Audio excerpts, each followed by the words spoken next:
I'm back again everyone with my 24th review, Super Smash Bros. Brawl for the Nintendo Wii.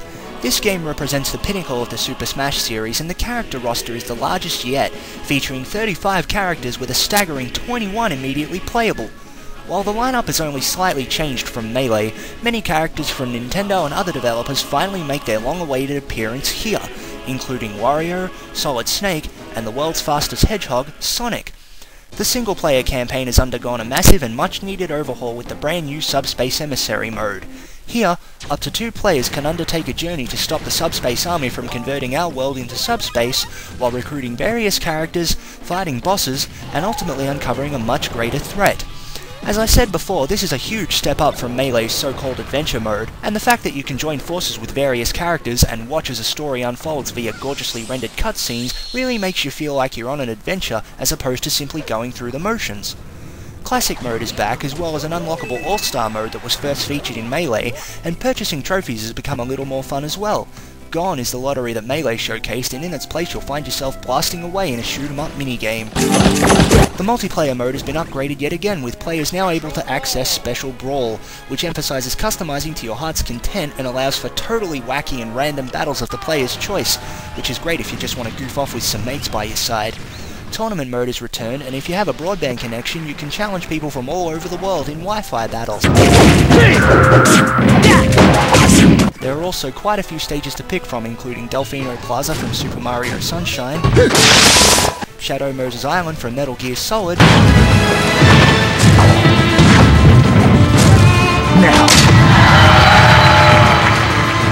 and Sonic fans will no doubt be thrilled over the inclusion of the classic Green Hill Zone.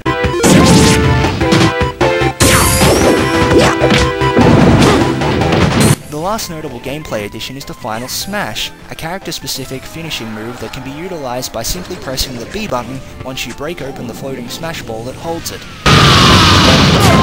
Graphically, the character models have been refined just that little bit more, the stages look absolutely amazing, and the frame rate is nice and steady, never dropping for even a second unless you go online. The soundtrack is not only as faithful to the characters as ever, but it's also fully customizable this time around, which means you can chop and change the tracks on a whim as you please. The controls are much more diverse this time around as well, with not 1 but 4 different ways to play. The Wii Remote both on its own and with the Nunchuck accessory, the classic controller and the GameCube controller. The simple pick up and play style is ever present and means that literally anyone can join the brawl and have a ball regardless of skill level. While a lot of people will most likely stick to the GameCube controller as I did, the Wii Remote offers a new and interesting spin on things, and the developers get points from me for managing to incorporate the various control styles successfully. As we all know, no game worth playing is without its defects. The Subspace Emissary's cooperative mode is the biggest offender in this category, as the second player isn't entirely able to interact with the environment, and if player 1 dies, it's game over regardless of whether or not player 2 is still on their feet. The clone characters are also back, and a few of the new characters are little more than Melee contenders with facelifts. Young Link became Toon Link, Roy became Ike, and Mewtwo became Lucario. Overall, I'll say that Smash Bros. Brawl is the best installment in the Smash saga, and hands down the must-have Wii game. After countless pushbacks and other delays, the Brawl has finally begun, and I can safely say it's worth the wait.